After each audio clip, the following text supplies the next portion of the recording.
In the mid-1950s, a cultural explosion took place that would define the decade like nothing that had come before it, throwing young women into a frenzy and setting the world on its ear.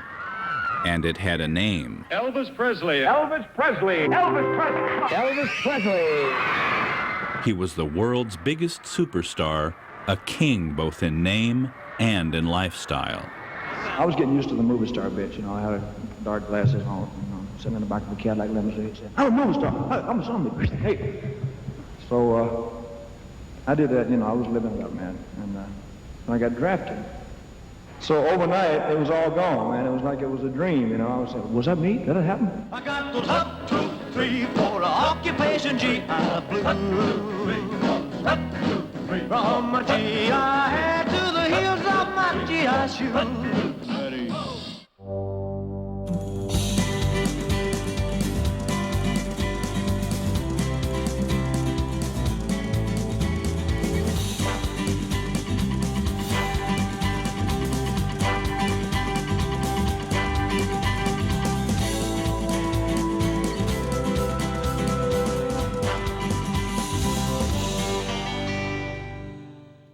Well, since my baby left me, will I find a new place to dwell? In 1956, when a young truck driver named Elvis Presley burst onto the rock and roll map with his single Heartbreak Hotel, the teenagers of the world had finally found their touchstone. Well, I was so lonely I could die. A rock and roll god whose mannerisms and style boys would copy for generations to come, and whose suggestive eyes and rolling hips would send millions of young women into spasms of delight and their parents into a frenzy of disapproval. That's a phenomenal thing. You know, this was a global phenomena in the way that it changed every kid's life, every boy's life, not to mention every girl's life. The idea of just looking like Elvis, whether you did or not, became very important. And your hair became his hair, you know. And if you didn't have the right hair, it was not going to happen. And whoever did got the women, you know. There were a lot of girls and boys and men and women, and they would rush him. And sure, anybody, I would be worried and concerned about that because he could get hurt. And he may have gotten hurt some of the time. I mean, I think they jerked his shirts off and things like this, you know, grabbing for him. These men come down here from New York and from Florida to find out my reasons on rock and roll music and why I preach against it, and I believe with all of my heart. If you talk to the average teenager of today and you ask them what it is about rock and roll music that they like, and the first thing they'll say is the beat, the beat, the beat. We thought he had way too many girls clamoring around at that time. The excitement of knowing that you're doing well and that people like him, it's rewarding. At the same time, it's kind of okay, that time is up now, let me take him and go home. Yeah. And that didn't happen. But in 1958, Elvis faced an even bigger threat to his standing as the nation's foremost rebel. Congratulations, you are now in the Army. You're all privates. That's the way you will be addressed from now on. The United States government had seen fit to embrace Elvis Presley in the only way it could, by drafting him into its army. We all saw him off, and his mom was there, and his dad, and some other fans were there, and he hugged me last. And I was trying not to cry because I did not want him to see me leave crying. You know, I was trying to smile. It was hard. It was difficult. I could not, my heart was being just torn away. And it was very hard to see him leave. When he did get his notice, I'm sure he was not too happy. I mean, when you think you're the biggest star in the world at the time, and all of a sudden the Army says, hey, we want you. I mean, you can't feel too good. Elvis Presley no longer has that rock and roll beat. The tempo is 1, 2, 3, 4 for Private Presley. He's at Camp Chaffee, Arkansas, beginning his 2-year Army hitch courtesy of the Memphis Draft Board. Like any ex-civilian raw recruit, the king of rock and roll will be keeping time to non-hip bugle calls. Involuntarily retired, the gyrating guitarist's departure from the public eye left his blue jean fans all shook up, so we hear. But Elvis doesn't seem to mind at all. Elvis's induction was more than just news to the American public. It was prime-time entertainment. Melvin Pelvin drafted. Rock and roll idol to be GI. Elvin sent to Fort Dix under guard. In the days before his induction, as parents all over the country looked on gleefully at the process that would take away their children's idol for the next 2 years, that idol was readying himself for what was to be one of the most traumatic days in his young life.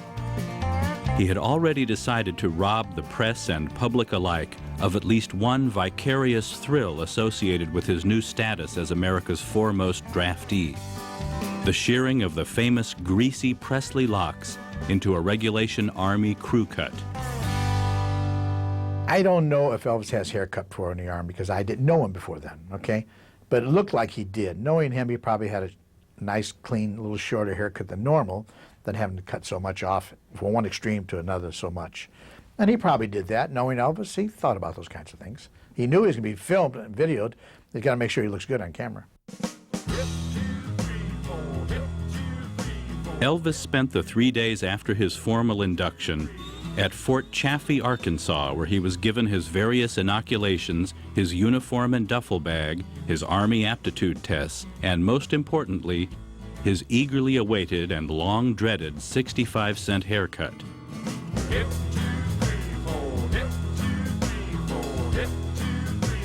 He also gave his first ever salute to a battery of cameras that had been allowed to follow him through the induction process due to the arrangements of Colonel Tom Parker. Elvis being drafted, I thought it was very unusual because, you know, I figured a big star like him would never get drafted in the service, but he did. And I think Colonel was smart. He's saying, hey, go do your 2 years. I'll keep your name out there and interest in you, and don't do special services because they're going to come after you to do special service. Serve your 2 years. And it was a great move. From Arkansas, Elvis was transported to Fort Hood, Texas, where he began his basic training with A Company, 2nd Tank Battalion, 2nd Armored Division. Though Elvis was taking all of this in decidedly good public humor, behind closed doors and away from the press, he was truly miserable. He had gone from the sumptuous confines and safe haven of Graceland to a numbered bunk in a barracks with dozens of other faceless and nameless recruits. Though his array of cars would be waiting for him in the civilian world, he now had to make do with a regulation Army Jeep. And as for his obsession with clothes, the Army would see to it that he would be dressed in the finest olive drab that money could buy. Though Elvis's transformation from worldwide superstar to buck private was not fun for the young rock and roller, it was tolerable. There was, however, at least one person upon whom the entire affair would have a devastating effect. Gladys Presley had always been her son's #1 fan, friend, and confidant in the years leading up to his emergence as the most powerful performer the world had ever seen. And the prospect of being separated from him for 2 long years was more than she could bear. With Elvis gone, first to his career demands and now to his Army training, Gladys increasingly relied on alcohol as a means of coping with this latest crisis in her life. Though most people would have seen Graceland as the culmination of a lifelong dream, to Gladys Presley, it was a gilded prison that removed her from the places and people she found most familiar by creating a social wall around her, which would be impossible to climb. While Elvis's hordes of fans desperately longed to enter the gates of the antebellum mansion, Gladys wanted nothing more than to leave them and Elvis's fame behind her forever. As her sister Lillian later put it, a woman from the hills of Mississippi is only interested in going so far. Most of the people don't realize that Elvis was not a drinker. He did not like alcohol. In fact, when I first went to work for him, there was no alcohol allowed in the house. I mean, no wine, no hard booze, no beer. And I come to find out over the years that it was because apparently a lot of his mother, Gladys, the Smith side, were a lot of drinkers. And he just didn't like that, didn't like people drunk. For Elvis's part, he threw himself into this new endeavor with a zeal that few would have thought possible, given his status as the lightning rod of rock and roll rebellion. His scores on the preliminary aptitude tests earned him a place in the Fifth Army's coveted Tank Corps, known as Hell on Wheels. This was largely due to the advice of Colonel Tom Parker, who had told his young charge early on that the world would be watching his every move and that the best way to ensure his status upon leaving the service was to be the most gung-ho, spit and polished draftee the Army had ever seen. The Army, however, was still fighting to have Elvis placed in one of its special services units where his skills as an entertainer could be maximized to the Army's benefit. The fight went on until the 11th hour, with the Pentagon threatening to do as it pleased with its new recruit and the colonel stubbornly resisting the military at every turn. The battle over Private Presley finally ended when the colonel preemptively released photos and news information about Elvis's assignment to the Hell on Wheels battalion, stressing that Elvis was reveling in his new job. That effectively stopped the Army dead in its tracks, for it could not afford the outcry that would ensue if Presley were assigned to a cushy entertainment job after the banner headlines announcing his normal soldier status. And the Pentagon's top brass had to admit that they had been outmaneuvered by an honorary colonel in a straw hat and Hawaiian shirt. The first 8 weeks of Elvis's Army hitch began, as for all soldiers, with basic training. Once again, Elvis showed the world and the Army what he was made of by enduring the daily 5-mile hikes and various physical and mental challenges so well that by the end of it all, he had been lifted to the post of acting sergeant, the highest honor a draftee could receive during training. That's how I met Elvis. I was at Fort Hood, and I went over, and I said, I'm Charlie Hodge, I was a lead singer with the Foggy River Board, and he said, hey man, I used to watch you every Saturday night on TV, you know. And I think our friendship was a natural friendship, because when we met there at Fort Hood and got on the ship going to Europe, we knew the same people in the gospel field, we knew the same people in the country field. You know, like Wanda Jackson was on our show, and she was Miss Rockabilly, and Elvis always wanted to date her, you know. And so we had a lot to talk about. Due to the rigorous training he was now undergoing, Elvis had not yet moved his friends and family out to Texas to join him, but he was not alone in the Lone Star State. Eddie Fadal, a Texas sports announcer who had emceed one of Presley's concerts in the mid-50s, now opened his home as a safe haven for America's most famous draftee.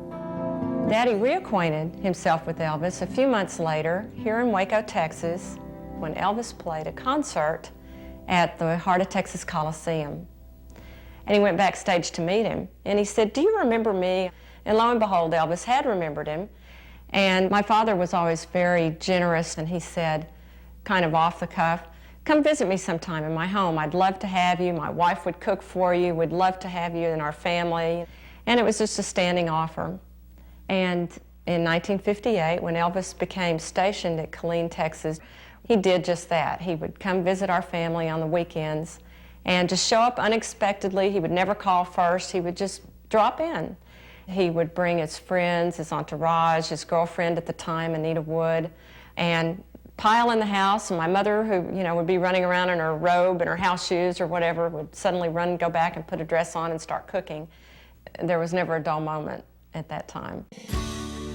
With his initial training complete, Elvis was now free to move his entourage into the home he had rented for them in nearby Killeen. True to form, Elvis reshaped his surroundings to suit his own individual tastes and needs. This meant that his favorite foods had to be on hand at any given hour, that entire rooms would have to be altered to resemble those in Graceland, and that the family atmosphere, which was so important to him, would have to be maintained. His off-base life now comfortable, Elvis set about the task of becoming a tank gunner, blasting his way to the top of his class and earning the right to be an instructor, a rare honor for a mere private. His happiness would be short-lived, however. After moving into the home in Killeen, Gladys Presley's health took an immediate turn for the worse. Though she had felt isolated within the columned splendor of Graceland, the flat, barren wasteland of south-central Texas and the lonely hours away from Elvis only exacerbated her feelings of dread and despair. The Army had finally managed to sever what rock and roll could not. The umbilical cord between mother and son had begun to disintegrate, leaving Elvis a man and Gladys an emotional wreck. Vernon's personality did nothing to help her in her time of crisis, so Mrs. Presley turned to alcohol, drinking straight vodka to assuage her suffering. She had also begun to take high doses of amphetamines, which, in conjunction with her drinking, began to take a terrible toll on her health, both mentally and physically.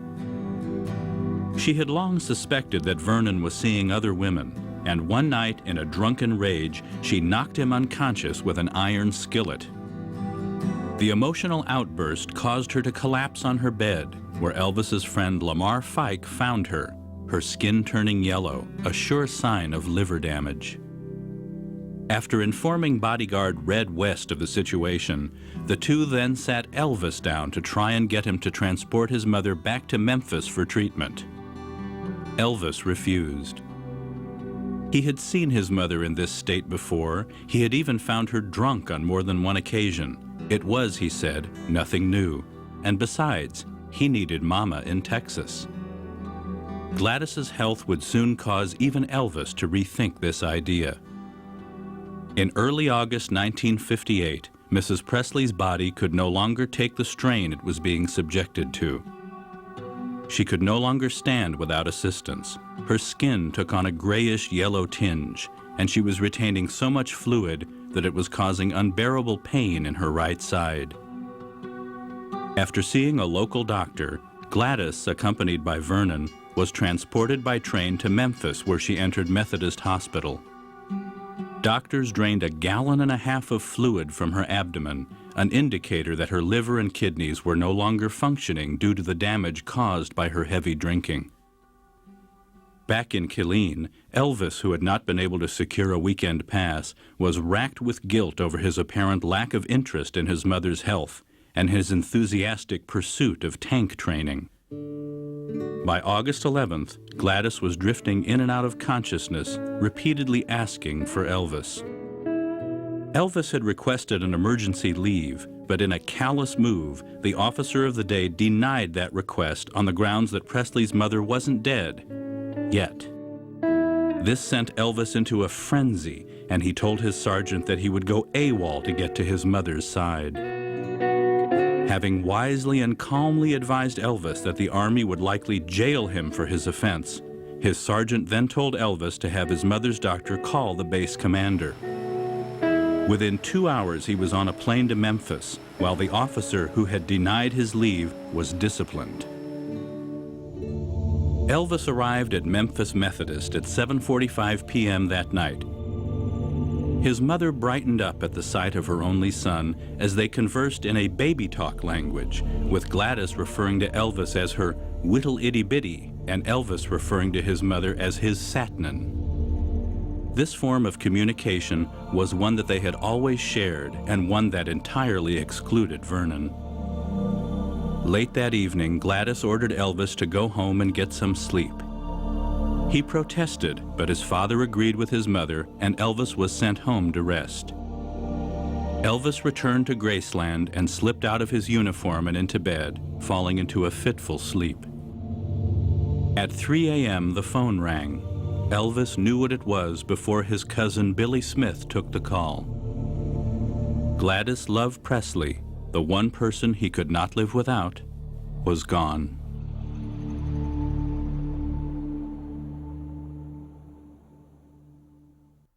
Her funeral would be one of the most traumatic events in Elvis's life.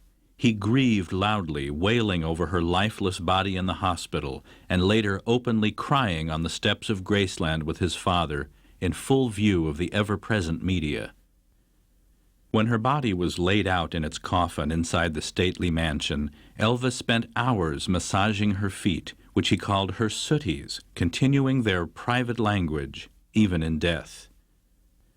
The day of her burial, Elvis repeatedly said, "Everything I have is gone." He was devastated when his mother died. I just can see him at the funeral home that day. He was just absolutely devastated. I've never seen anybody go through a death in the family that took it any harder than he did. And I'm sure he felt that he had lost his best friend, which she had been all of his life. After his 30-day leave, Presley returned to Fort Hood a noticeably changed man. Though he had never been a boisterous soldier, he had always been gregarious. But his mother's death left him silent and withdrawn. Soon enough, he was ordered to ship out to Germany, where he would be stationed at the Army's base in Friedberg with Company D, 1st Battalion, 32nd Armored Division. It was a different Elvis Presley that faced the cameras on the eve of his departure. Elvis, do the other soldiers give you a rough time because you're famous? No, sir, I was very surprised. I've never met a better group of boys in my life. They probably would have if it'd been like everybody thought. I mean, everybody thought I wouldn't have to work and I would be given special treatment and this and that. But when they looked around and saw I was on KP and I was pulling guard and everything just like they were, well, they figured, well, he's just like us. Elvis, you don't get out of the Army until 1960. If rock and roll should diminish in popularity or even disappear, what would you do? Well, I would probably try acting. I mean, you know, I would try to make good as an actor, although it's a tough field to break into, acting, because you've got so much competition. Elvis, what do you think about going to Germany? Well, sir, I'm kind of looking forward to it. I mean, just before I came in the Army, we were planning a tour of Europe. And I got quite a bit of mail from over there and everything, you know, and I'm kind of looking forward to it, really. On the way over to Germany on the ship, at night, I could hear Elvis start grieving sometimes at night, and I'd get out of my bunk and sit down and start talking to him and maybe joking with him a little bit, get him in a little better mood, and he'd drift off to sleep. And he said years later, he said, Charlie, said, it hadn't been you, said, you kept me sane all the way across the ocean. He said when he went in the Army, I think he said he was on a ship and he could not show his feelings in front of the other guys. And he said at night, after everybody, he made sure everybody was asleep, he'd put all the pillows over his head and cry for the loss of his mom, because that was a very painful thing for him. Upon his arrival in Germany, Elvis was greeted by the same pandemonium that had been his steady companion since 1956. 16-year-old Karl Heinz almost snagged the first European autograph from Presley on the gangplank of the troop ship. Though Elvis gamely tried to oblige, the duffel bag he carried was just too cumbersome, leaving him trying to write with his left hand. Presley and his fellow soldiers were whisked away as rapidly as possible by a troop train that would take them directly into the base.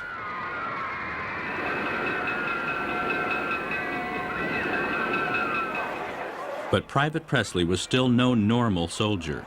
Normal soldiers didn't require armed guards to get them to their barracks. In a replay of the firestorm of coverage that greeted his induction, the European media and fans now took their turn, not even allowing him the time to lie down on his bunk without it being cause for a photo op. Once again, Elvis handled the attention with the good humor he displayed back in the States. And once again, he transported his family and friends to his post to make himself feel as at home as possible.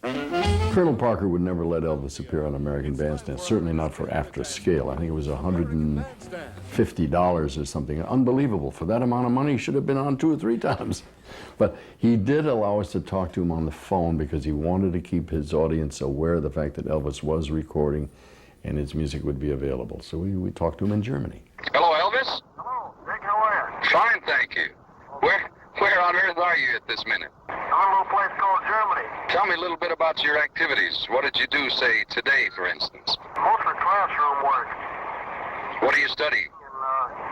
Map reading, and then I grease my Jeep and so forth, you know, just the routine. Uh-huh. Do you have any time for music anymore? Oh, only at night. You see, I get off work at 5 o'clock in the afternoon, and I have a guitar up here in the room, and I sit around, and, you know, up here. I don't want to get out of practice, you know, if I can help it. I should hope not.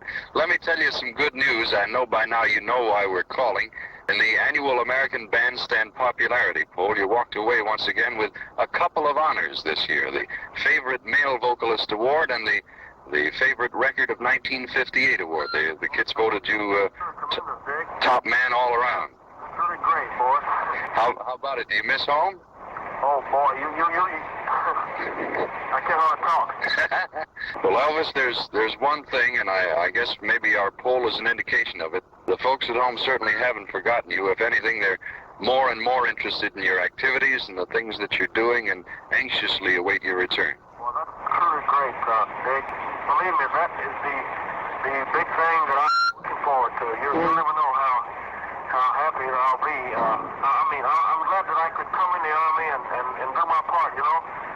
But you'll never know how happy I'll be, boy, when I can return to the entertainment world, because once you get a taste of show business, there's nothing like it. You know it. Elvis, thank you ever so much for talking to us. We look forward to your return. We'll see you just as quick as we can all get together. Well, thank you very much. I'd like to say one more thing before you go. Sure, please do. Boy, I'm so excited I can't hardly talk, you know. Take your time. We got all the time in the world. I just to tell all those wonderful kids that they'll never know how happy that they made me, and just longing for the time when I can come back out and entertain them again and travel around and make movies and records and things like that, you know. Well, that's about it. That's it. Elvis next went through a press conference that one reporter said would be a shade smaller than President Eisenhower might expect to see if he came to Germany. I was very surprised at the reception. I wasn't expecting anything quite that big, and I only regret that I didn't have more time to stay there with them. But maybe someday I can come back when my Army tour is up as an entertainer, and then I'll have more time, and maybe I'll have an opportunity to kind of make myself at home over here. Thank you very much, Mr. Presley, and we wish you a pleasant stay in Germany. Thank you very much. Arrivederci. Oh, that's Italian. Soon afterward, Elvis was given permission to live off base with his family, who had been staying at a nearby hotel. With him in Germany were his father, Vernon, his grandmother, Minnie Mae, whom he called Dodger, and his perennial buddies, Red and Lamar.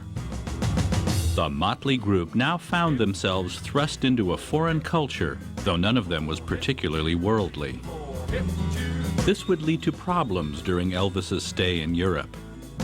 He and his entourage first stayed at a local hotel until they were thrown out due to Red and Lamar's pranks, which included setting paper on fire and shoving it under Elvis's door.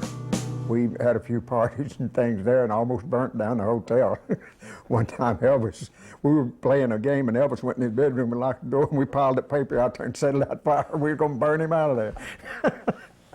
And so anyway, that's what got him out of that hotel.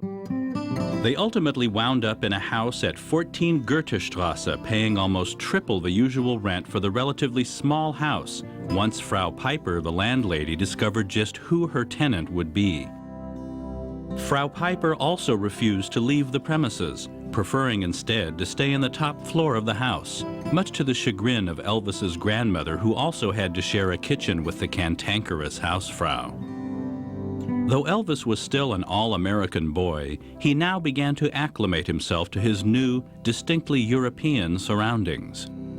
He also learned a new German word, probably the most important one he would learn during his stay there, Fräulein. And there were plenty of them for him to choose from. His German fans turned out to be no less obsessive than their American counterparts when it came to trying to meet their idol. Elvis, I know probably you don't have too much time to yourself, but when you go out amongst the German people, what is the thing that strikes you as most interesting? Are they very different? No. The difference is mostly the language barrier there. It's kind of hard to talk to most of them, especially the older ones, because A lot of them don't speak English at all, and I don't speak any German, you know. How do you find the reaction of young people toward you, mainly the girls? Do they know who you are? Well, it's, every day when I finish work and I come in, well, there's always a lot of people at the gate from all over Germany, you know. And they bring their families, especially on weekends. I have a lot of visitors here from all over Germany, all over Europe, in fact. They come here, you know, and take pictures and everything. Elvis, I did want to thank you very much for calling on this day. As you probably know, this is our special anniversary day. Oh, well, congratulations. Many, many thanks, and we all look forward to your return. Oh, thank you very much. You don't know how I'm looking forward to my return. Thank you for calling, and bye-bye. Bye-bye, Vic. It was at this time that Elvis made a friend who would be with him for the rest of his life through the best and worst of times. A young soldier named Joe Esposito. I would have never thought I'd meet Elvis. You know, there's millions of guys in the service. But it just so happened he came to the same base I was. I didn't meet him for the first, like, 6, 7 months, but I saw him around base. In the morning, he'd drive by in this little BMW sports car that BMW let him use while he was over there, and he'd be always running late. He'd always come in late. His roll call was going on. And a friend of mine, Wes Daniels, the base photographer, was assigned to take pictures of Elvis for the Army. And one day he said, Joe, listen, we play football on the weekends, and we need some more players this weekend. You want to come over and play football with Elvis and us guys? I said, hell, I'd love to. And that's how I met Elvis. Then, in the midst of it all, Private Elvis Aaron Presley was killed when his Mercedes crashed on the Autobahn. At least, that's what the press reported. In fact, what had happened was that Vernon, in true form, had wrecked the car while driving Elvis's German secretary on an errand. Both ultimately recovered from their minor injuries, but it had left Elvis in the position of having to explain that the rumors of his death had been greatly exaggerated. And this wasn't Vernon's first mishap with the new Mercedes. 3 weeks before, he had almost caused an accident while trying to outrun reporters. In an attempt to cut them off from his son, he had inadvertently trapped the car on a railroad crossing with Elvis and Red in the passenger seats. Somehow the train missed them, as can be seen in the photos the reporters took that day. Private Presley also had to deal with the growing war at his rented house between Frau Piper and his grandmother over the use of the kitchen. It ended when Minnie May whacked Frau Piper with a broom. The women soon got drunk together and all was forgiven.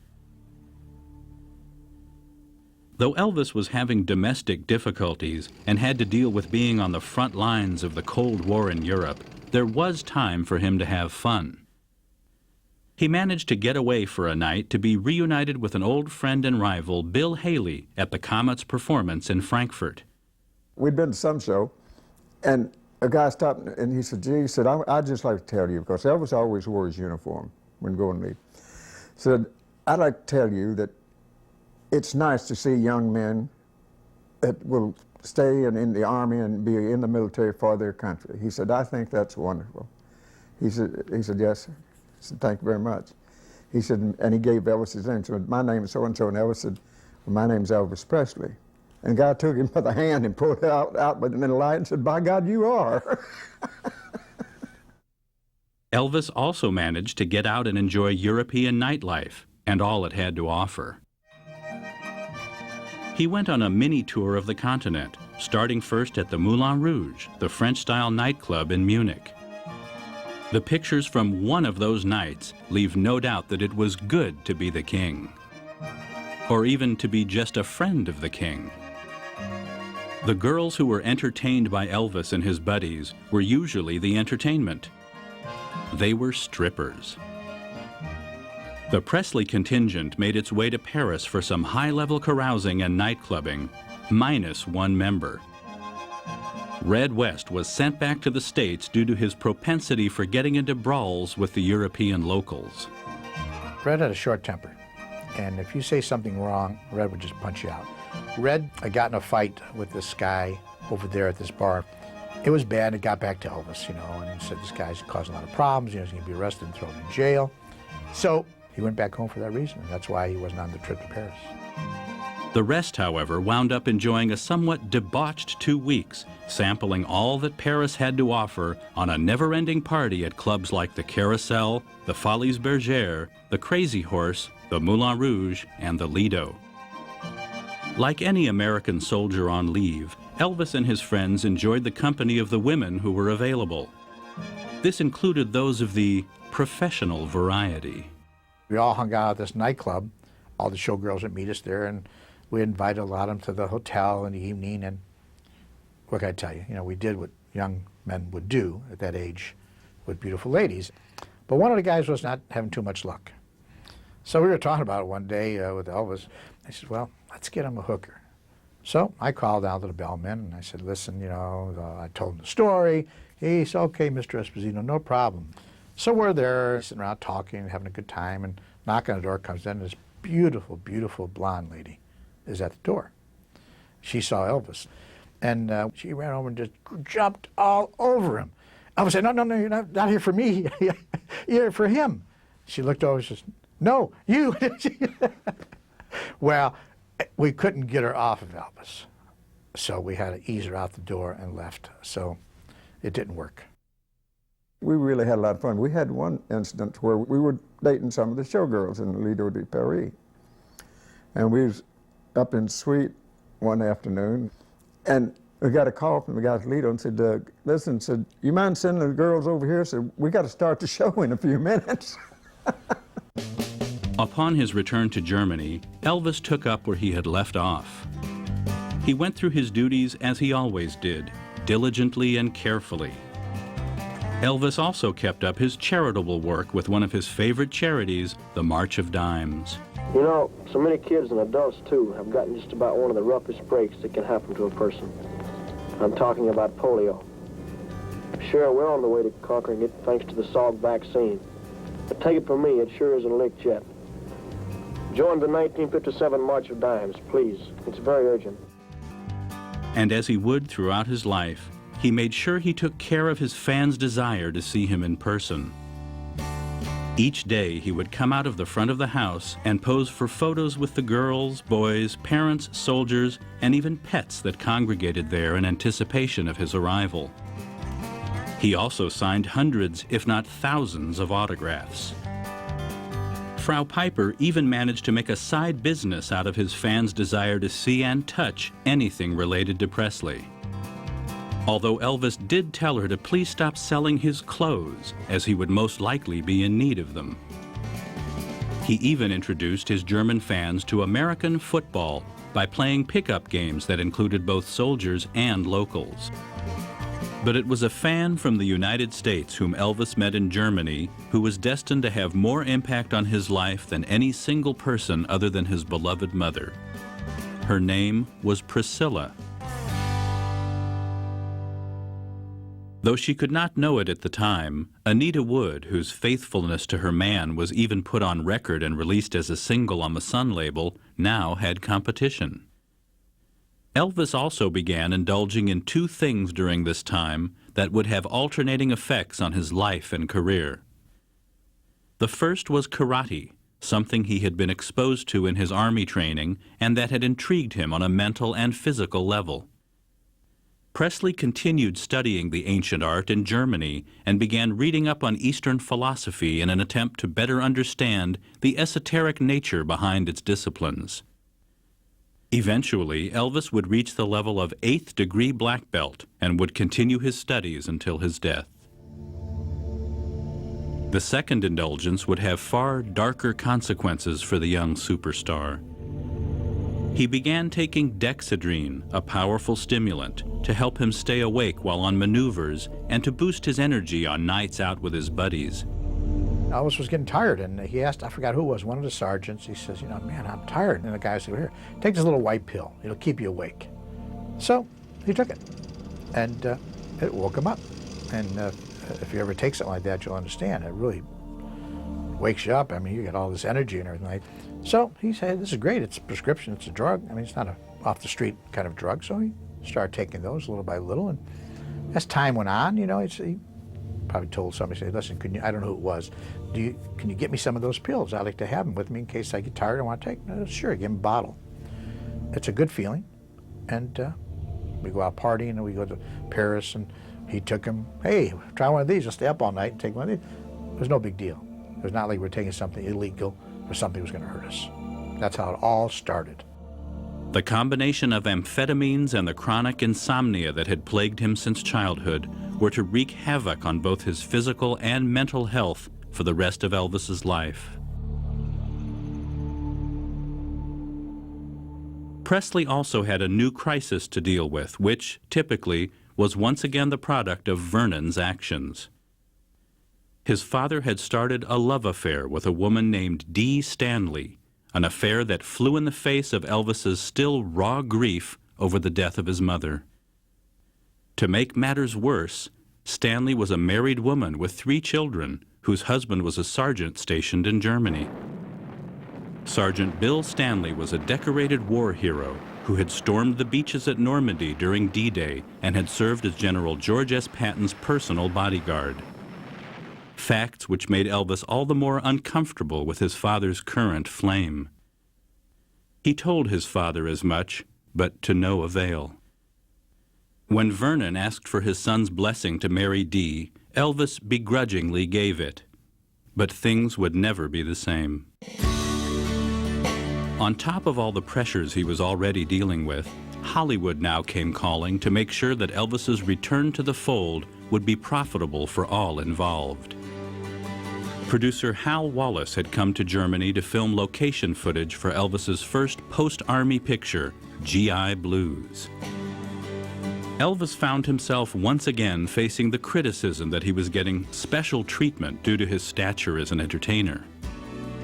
He was also suffering from a bout of tonsillitis. With any other soldier, the painfully inflamed tonsils would be removed, and that would be the end of it. But with Elvis Presley, it was decided that the risk of damaging his million-dollar voice was one that the Army would not be willing to take on his behalf. He therefore had to tough it out and allow his tonsillitis to run its course. So much for special treatment. After his recovery, he and his friends managed to get to France to enjoy the nightlife of the Paris clubs one last time. Naturally, Elvis footed the bill. He could afford it. The Army had just announced that Elvis Presley had been promoted to sergeant, giving him a pay raise of $22.94 in the process. We stayed at the Prince de Galles Hotel. And there was one time that one of the soldiers was talking to this girl. But one of the people that was in the show come over and said, Elvis said, that soldier, that's not a girl he's with, that's a man in drag. And so Elvis went over and said, look, Ace, now don't get excited. Just get up and leave. Said, that's not a girl that you're having a drink with, that's a man. And the soldier said, really, Elvis? He said, yeah. I said, don't cause a scene, just get up and leave. And Elvis went back and sat down, and the guy got up and left. Things were beginning to wind down for Elvis as his stay in Germany was coming to an end. He took part in what was to be his last military exercise as the commander of his 3-man team for Operation Winter Shield. He also began to prepare for what was to be a long and arduous journey back home. First, he had to say goodbye to the various friends and fans that continued to gather at his rented home. Hello, Elvis? Hello? Hi, we had no idea we could catch a hold of you today. Oh, I just came in the door, Dick. What is the situation regarding your release from the Army? Do you have any word on it? Not anything definite, Dick. The way it stands now, I leave Germany somewhere between the 20th of February and the 2nd of March. When you come back, I understand you've got a television show with Frank Sinatra and a few movies to make. How are you going to squeeze them all in? Well, I'm full of Carl Parker. We'll have everything arranged. I know the first picture is GI Blues, but I don't know exactly when the television show will be. Elvis, I want to thank you very, very much for taking the time out from your busy schedule to reassure you once again that we're all awaiting your arrival back home, and on this day to wish you a happy birthday. Thanks a lot, Dick, and tell everybody else for me. Will do. Bye-bye. The press also had their turn with Sergeant Presley at a press conference arranged by the Army. An international crowd of reporters and photographers from all major news outlets in Germany arrive at Ray Barracks, Friedberg, for a special press conference. The most famous enlisted man in Usurer during the last year and a half is about to go back to his millions of fans. Because he has been almost completely away from singing and acting while in the Army, reporters have plenty of questions about the future to ask Sergeant Elvis Presley. There was no way they were going to miss an opportunity to get their most successful marketing tool ever in front of the cameras one last time. When asked by a Screen Digest interviewer if his military experience has been beneficial to him in any way, Elvis said, "It's been a big help in both my career and on my personal life, because I've learned a lot. I made a lot of friends that I never would have made otherwise. And I've had a lot of good experiences and some bad ones, naturally. It's good to rough it, to put yourself to a test, to see if you can take it, and see if you can stand up under it." Another thing we hear a lot about in the Army, especially here, is that we are not only soldiers but goodwill ambassadors. Yeah. How do you feel about that? Well, it's definite. It stands to reason, because we are in a foreign country, and what we do here will reflect on America and our way of life. Photographers move in to get that one last picture. An attractive girl reporter gets a kiss, and then an encore as the flash bulbs pop. Elvis has only one day of processing before leaving Usurer. He takes with him many good memories and pride in his military service. Ironically, he ran into his old supporter from Sun Records, Marion Kesker, who was herself serving in the Air Force at this time. The one thing that every GI has is the right to bitch. You gotta complain all the time or you're not a real GI. Elvis couldn't do this, because if Elvis had said one single word about even ordinary run-of-the-mill complaint, which from his best buddy would have been acceptable and expected, somebody would have sure gotten it to the press. After 18 months away, Elvis now waited to board a plane that would carry him back to civilian life. As he strode up the steps looking resplendent in his dress uniform, a clutch of fans and friends waved goodbye. For some, it would be the last time they would see their idol in the flesh. For one, it was only the beginning of the story.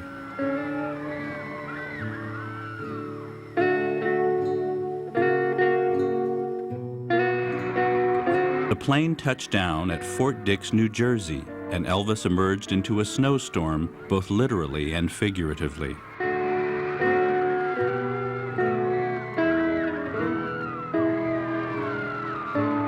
The photographers clicked away as Nancy Sinatra welcomed Elvis home on behalf of her father. And as Elvis was handed his discharge papers and his mustering out pay of $109.54. He also went through yet another press conference. Elvis, do you feel that you're a little old for the teenagers now? That's the first time I've been asked that one. I don't know. I don't feel too old. I can still move around pretty good. Are you apprehensive about what must be a comeback? Yes, I am. I mean, I have my doubts. You know, I'm not gonna commit myself in saying that I'm gonna do this or I'm gonna do that, because I don't know actually. The only thing I can say is that I'm going to try. I'll be in there fighting. Now that you're about to be discharged from the Army, Elvis, have 2 years of sobering Army life changed your mind about rock and roll? Sobering Army life? No, it hasn't. It hasn't changed my mind, because I was in tanks for a long time, you see. And they rock and roll quite a bit. And then, suddenly, Elvis Aaron Presley was once again a civilian. He left that day with Colonel Tom Parker to board a train that would take him back to Memphis. At each stop along the way, he was greeted by throngs of fans in an outpouring of emotion that made him feel more secure about his future in the entertainment industry. Colonel Parker had done his job well. Helped his image tremendously being in the Army.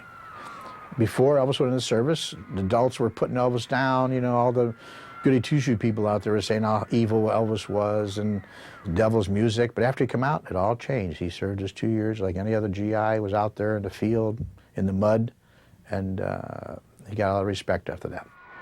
As the train pulled into Memphis, the fans were once again waiting.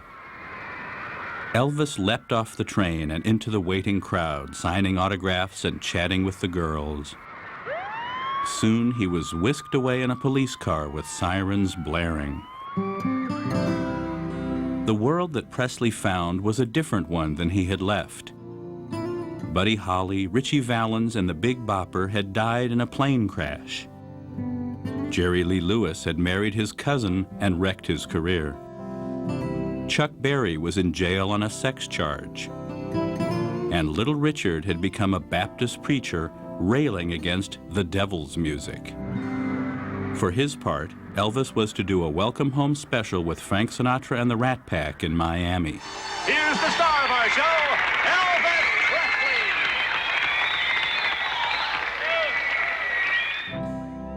Presley. As the police convoy approached Graceland, the gates swung open, enfolding the king of rock and roll as he entered his palace, once again a free man.